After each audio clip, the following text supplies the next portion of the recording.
Here's the problem with the disparity in the polls. Everyone thinks Barack Obama's won already. Our pundit pit, we know where we're concluding with this. If something happens where the Investors Business Daily's right, where the AP's right, and the polls are closing, and in fact John McCain finds a way to pull this out, like things have happened in the final weeks, will there be riots in the streets, Amanda? You know, I'm really hesitant to, speculate on that, but there have been reports, namely in the Hill newspaper, that local police departments in cities like Oakland, Detroit are preparing for that. Right. And I trust it to the police that they probably know better than I do. Well, you would have to prepare for it. But look, we had the closest election in American history.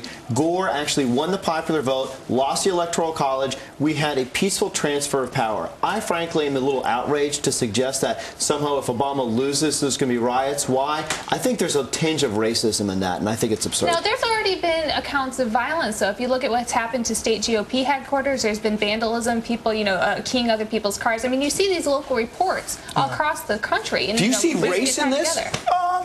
No. I see it like, look, you have a country divided more than ever.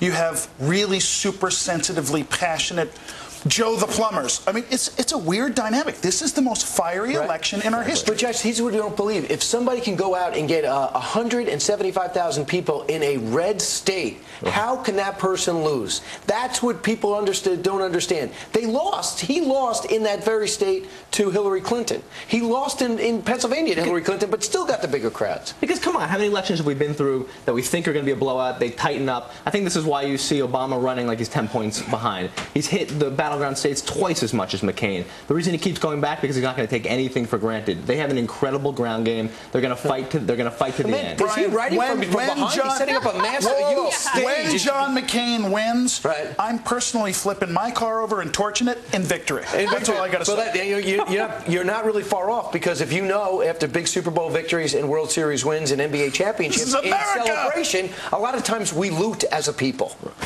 This is why it's a good thing that Tampa Bay beat the Red Sox, so we don't have to see that in the World Series. You're worried about Boston fans in particular. And of course. All right. And overall, yesterday, Governor Palin says she sensed sexism. People talking about her clothes and her hair, and not about Joe Biden's lack of hair and measly suits. Why is that, Josh? Do you still see sexism?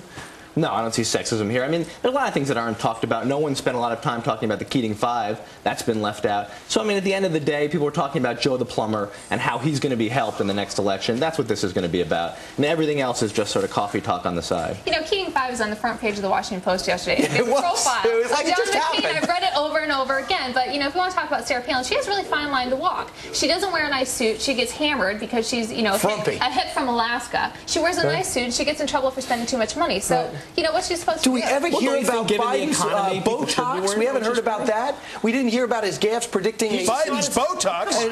What? I never heard anything about Biden's Botox. Biden's had Botox? He's got the forehead of an infant. Shocking. How much was it?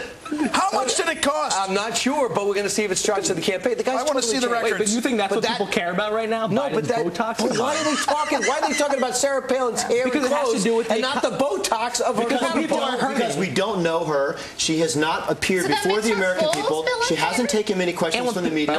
And so in the absence of an ability to actually understand who she is as a person, we're going to these and they're trying to make this about Joe. They're trying to make this about Joe the Plumber. Right. Last question is to the Baldwin kid, author of The Death of Life. No, The Death and Life of Gabriel Phillips. I'll do it for you, Brian. There it is. Okay. The Death and Life of Gabriel Phillips. My theory, your brother on Saturday Night Live, yes, was out there to make Sarah Palin look bad. Did not want to be there. Your brother forgot how to act, and he's one of the best actors in the country. He became stiff and stilted.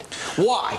I hope he's watching, because then he's just going to beat your butt, Brian. Bring it on, pal. Bring all the Baldwins. Just say, but Steve, do you agree? Your brother, all of us, No. Listen. He got a lot of flack from a lot of lefties. Lefty bloggers and this and that. Listen.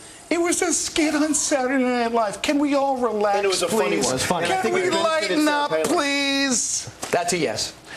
Steve, a great pundit pick. Give yourself a round of applause. Thank you. All right, no, go out, bud. Okay, Amanda's not clapping for herself. Let's go back to the green room to tell us what's coming up a little bit later. That was a good pundit pick.